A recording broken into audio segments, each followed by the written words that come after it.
جیسا کہ آپ نے ابھی فاضل مقررین سے سماعت فرمایا ہے کہ یہ مہینہ مقدس مہینہ ربیع الاول کا ہے، اس میں حضور اکرم صلی اللہ علیہ وسلم کی ولادت باعزت ہوئی۔ اسی مناسبت سے قرآن حکیم نے حضور اکرم صلی اللہ علیہ وسلم کی جو تعریف فرمائی، متعدد مقامات پر حضور کے جو افعال کا ذکر کیا، جیسا کہ حضور کے رخ کو کہا گیا رخ انور والضحیٰ، زلف معنبر واللیل اذا سجا، رفتار سبحان الذی اسری، گفتار وما ينطق عن الهوى ان هو الا وحی یوحی، ختم ناس لا اقسم بهذا البلد، دست حق پرست وما رمیت اذ رمیت ولکن اللہ رمی۔ اس طرح مختلف مقامات میں قرآن حکیم میں حضور اکرم صلی اللہ علیہ وسلم کی سیرت اور تعریف بیان کی گئی۔ حضرات، جہاں پر حضور کے رخ انور کو بیان کیا گیا اور جہاں پر حضور کی زلف کو راز سے تشبیہ دی گئی، لیکن ایک شاعر ہے حضور کی تعریف میں جو شعر رہے ہیں میں آپ کی خدمت میں پیش کرنا چاہ رہا ہوں۔ حضور کے زلف معبر کو جو شب سے تشبیہ دی گئی، ایک شاعر نے کیا خوب مفہوم ادا کیا ہے کہ حرف تخفیف ابس حرف جلی کے آگے، حرف تخفیف ابس حرف جلی کے آگے، شب کی اوقات ہی کیا،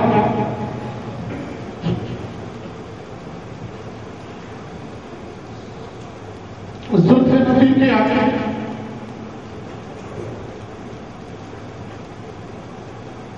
حضور اکرم صلی اللہ علیہ وسلم کے شعرا میں نذران عقیدت پیش کیا ہے۔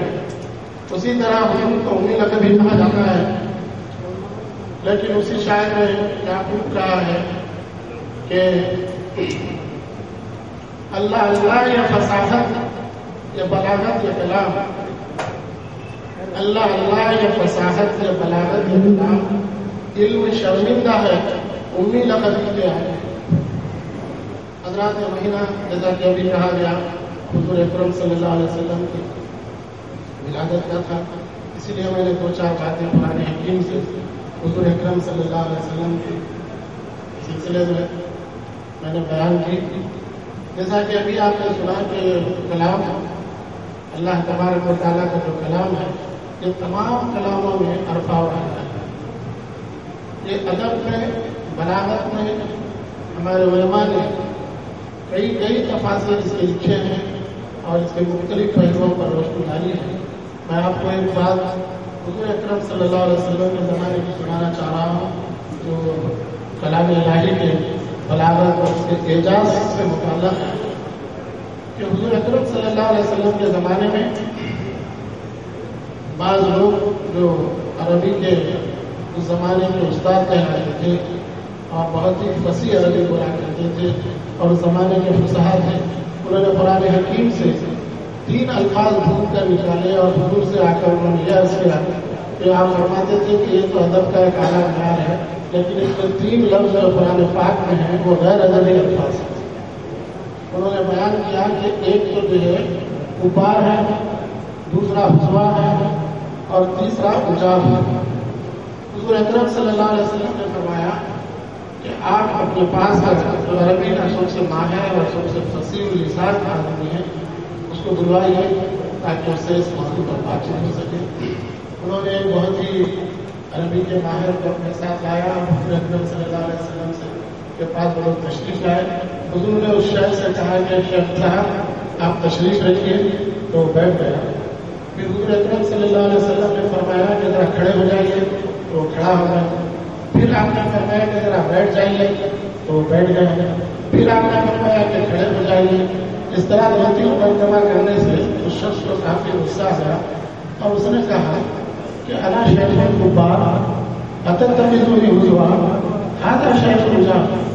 तो जो अल्फाज कुरान पाक में मुख्तलिफ मकामात में मुख्तलिफ मज़ामीन में बयान किए गए थे, उसने एक ही बैठक में वो तीनों अल्फाज इस्तेमाल किए। ये कुरान हकीम का एजाज़ है।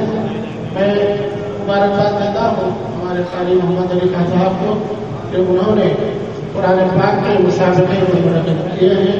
ये हमारे लिए, हमारे शहर के लिए और यहाँ के अवाम नास के लिए भी बेहद फ़ायदा बख्श है। आप महसूस करते होंगे कि चंद साल पहले यहाँ पर बाहर से हाफ़िज़ साहबान तशरीफ़ लाया करते थे और क़िरात के मामले में भी कई लोगों की क़िरात जो है वो लोग मजबूर पड़ा करते थे। लेकिन इस तरह के मुसाबक़ों से न सिर्फ हाफ़िज़ हमारे क़ारी मोहम्मद अली खान साहब मुसाबक़ा मुनक़िद करते हैं, बल्कि तमाम यहाँ पर जो है जो रासती अकेडमी की जानिब से क़ारियों को जो है सीखने का इंतज़ाम भी फरमाते हैं।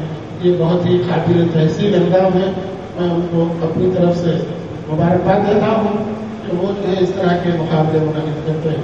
आपको जानकर यकीनन ये भी खुशी होगी कि सबसे पहले एक मरतबा जो मेरे पर एक वाक़या गुजरा, हम शारजाह में एक मस्जिद में किसी काम से हाजिर हुए थे, तो वहाँ के जो आलिम साहब हैं वो कुरान पाक का एक खलका बना हुआ था और वो उसमें जो है दर्ज दे रहे थे।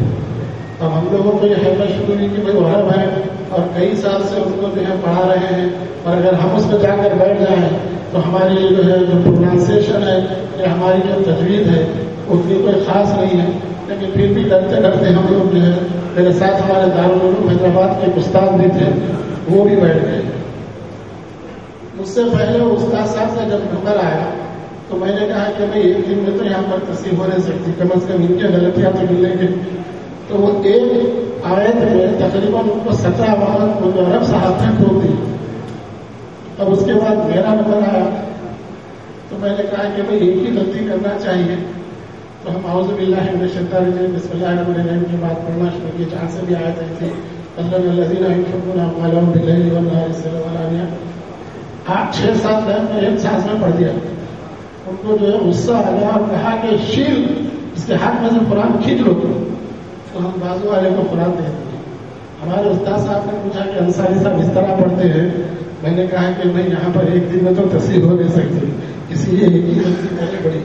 उसके बाद फिर हम लोगों को भी एहसास हुआ तो दारुल हैदराबाद में मुसाबक़ा हम लोगों ने भी आलम में रखा था, जिसमें अली अब्दुर्रहमान अबूज़ैफ़ी जज की हैसियत से और दारुल देवबंद के उस्ताद भी जज की हैसियत से, हमारे पास अब्दुल्लाह अली साहब भी जज की हैसियत से तशरीफ़ लाए थे। और वो मुसाबक़ा फिर हाल में भी एक पूरे आंध्रा का भी मुसाबक़ा रखा गया। और जहाँ जहाँ कुरान पाक की खिदमत हो रही है, अल्लाह ताला उन्हें जज़ाए खैर अता फरमाए। और ख़ुसूसन हज़रत हमारे क़ारी मोहम्मद अली खान साहब जो हर साल न सिर्फ आलमी पैमाने पर भी ये दूसरा मुसाबक़ा है, बल्कि उसके साथ साथ यहाँ पर अक्सर जो क़ुर्रा किराम है वो इनके शागिर्द हैं। इनके लहन से, इनके खिराज से मौलाना हमीदुद्दीन हुसैन इलाक़ी भी बेहद मुतासिर हैं। और उनके जो शागिर्द हमारे मदरसे से 3 मरतबा मक्का मुकर्रमा के आलम खिरत में भी मुक़ाबला ले चुके हैं।